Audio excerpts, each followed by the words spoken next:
Hey everyone, welcome back to the Hobby Lobby Creative Studio. My name is Sarah. Today I've got some great cutting tips for you whenever it comes to cutting out your fabric to complete your sewing project. I'm going to show you a couple of tools that you can use and which tools are best for which kind of cutting, so stick around.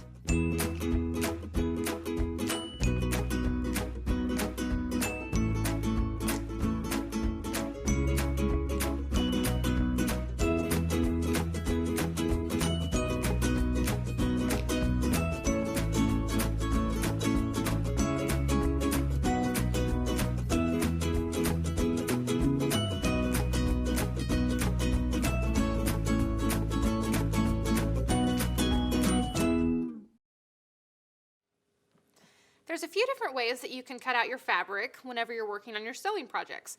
Probably the most common tool that we use to cut out fabric is called a rotary cutter. This is a rotary cutter, and you can see it kind of looks like a fancy pizza cutter. Well, it kind of works the same way too, except on fabric. It has a circular blade, and it's very, very sharp. So this thing will slice right through the fabric. Now, this particular rotary cutter has a great safety feature built in. It actually doesn't pop out the blade until you manually press this black part down with your hand. So that's great that the blade is not just sitting out all the time. Now you can put the lock on if you want to where the blade stays popped out, but if the kiddos are around the house, you definitely want to have that lock turned off so that the blade is concealed. Now, how to use a rotary cutter is really simple if you have the right tools to use with it. First, you need a cutting mat, which is what I have here on the table today. These come in all different sizes. You can get anywhere from a larger cutting mat like this one to a smaller cutting mat for maybe smaller projects that you're working on. This mat is specifically for this kind of a tool. You can't use a rotary cutter on your tabletop or even a piece of cardboard or anything. It's just not made to work with those kinds of things because it will leave them sliced up and torn to shreds. So the cutting board is self-healing, and what that means is that whenever you use the rotary cutter on it, you're not left with a bunch of slices and dings and scratches all over it. So it looks just about as good after you use it as before you used it. So definitely buy a cutting mat when it comes to using a rotary cutter. The second thing that you'll need is a clear ruler like this. I believe this also comes in a few different sizes. So this one is about 24 inches long, so it can cover a pretty good piece of fabric.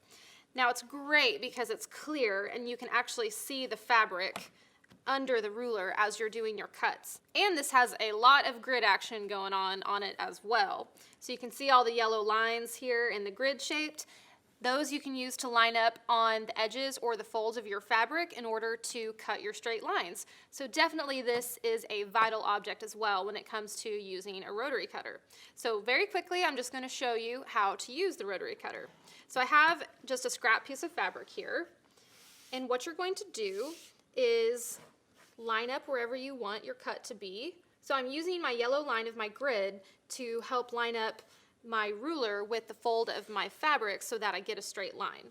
So once I've established that my ruler is in the right place, what you're going to do is use your hand to anchor the ruler down, so just give it a firm press, and then take your rotary cutter, just like you're cutting a pizza.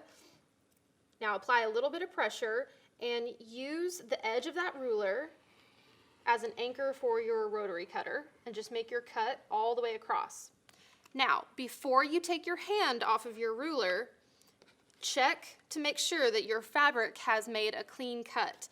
That way, if you have any fabric that's still attached or that didn't get cut completely all the way through, you're not messing up the alignment of the rest of your fabric and having to readjust and relay down your ruler and do all that stuff. That way you can just make that extra cut and continue to cut your fabric clean off. There's a few more tools that you can use to cut out fabric, one being fabric scissors that you can find in the fabric section. These are specifically for fabric, hence the name, fabric scissors.